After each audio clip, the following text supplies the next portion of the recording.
This is Gary Butterfield. This is Cole Ross. And this is Monster My Podcast. And this is Mr. Shiny. There's a monster in my podcast. Yeah, you heard that right.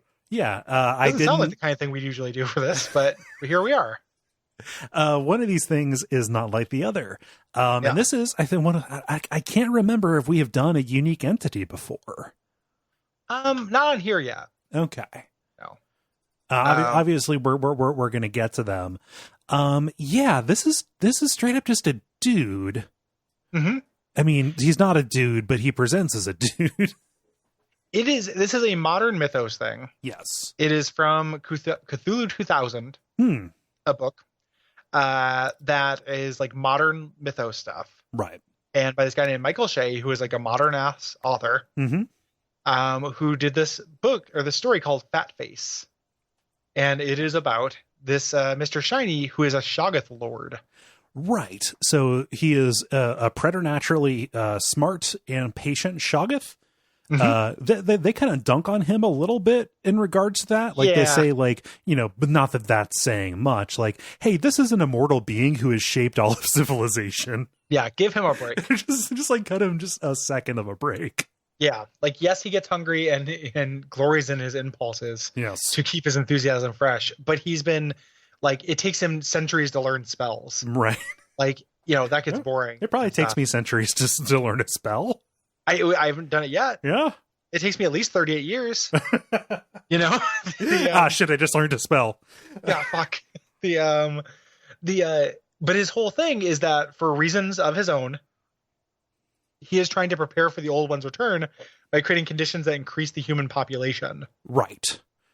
So like, in some ways he is kind of benign, right? Like, he's like done things like improve public health and like, helped with better farming techniques and stuff, but some of it's sinister, like growth hormones and shit like that. Right. Right. And vaccines and stuff.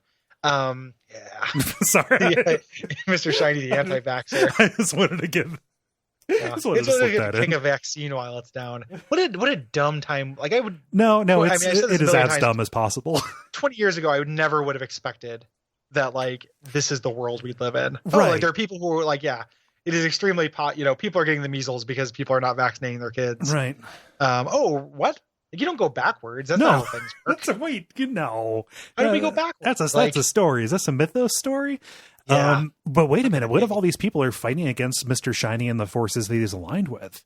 Anti-vaxxers? Yeah, anti-vaxxers and all the people who are just kind of ushering in chaos and making it just impossible to live. Well, that's the thing about Mr. Shiny is that he is a campaign hook in like a bottle. Yes. Like, this guy is a great antagonist. He is a campaign hook barely contained in his suit. Yeah. He's bursting with campaign hook. Right. Like, it's Thanksgiving Day. What was on the menu? Campaign hooks. And it's time to loosen up your belt, watch some football, and go to sleep. Yeah. To fill in for people who aren't, who aren't reading these along, you think, okay, he's a Shoggoth lord. Aren't Shoggoths like big amoebas? Like, people would figure this out. Well, no, he's disguised himself as just a dude, a heavy dude in a suit. And it takes a tremendous amount of concentration to maintain that. If he gets angry, if he gets distracted, all of a sudden his Shoggoth form kind of bursts out and he has to run away as quickly as possible. And kill all the weaknesses. Well, yeah, of course. By crushing them in a bear hug. Yes. Or smashing them with his powerful fist, which in the stat block is called Rhino Fist. So, like, already pretty good. Like, that's the only time that appears in this. That's not a term for people who don't play this game. Right. Rhino Fist is not like a term or anything. That's something they made up specifically for Mr. Shiny.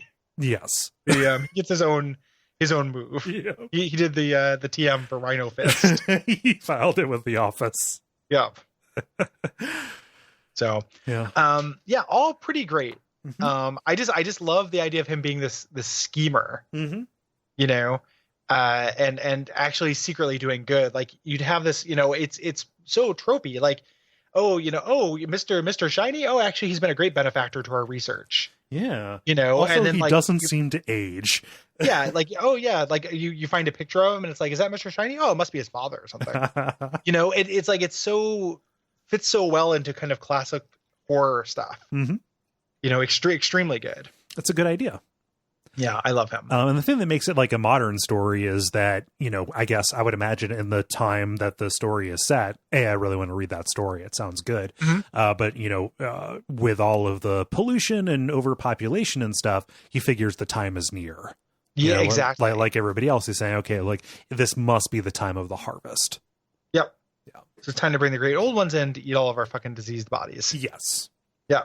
Love it. Mm-hmm. Yeah. No real jokes to go out on or anything. I'm going to find this story too. Somebody on Curious Cat was suggesting some modern mythos books. And I've always kind of avoided it just because it feels like, like fan fiction a little bit. Like it feels like people playing with the toys that aren't theirs. Yeah. In some way.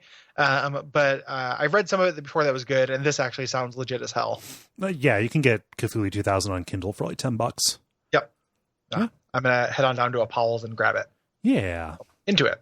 Need to learn about Mr. Shiny. And I'm going to, at some point after Brayton runs his vampire game at Tabletop Night, it's kind of my turn to run something. And I was originally, I presented the group with options. And one of the options was to do a different system, but do Call of Cthulhu short stories. But that option got rejected. But I was going to do a Mr. Shiny story. Nice. And now we can't. So if anybody who plays in my Tabletop Night is listening to this, you fucked yourself out of that. Brought to you by our backers at patreon.com/duckfeed.tv.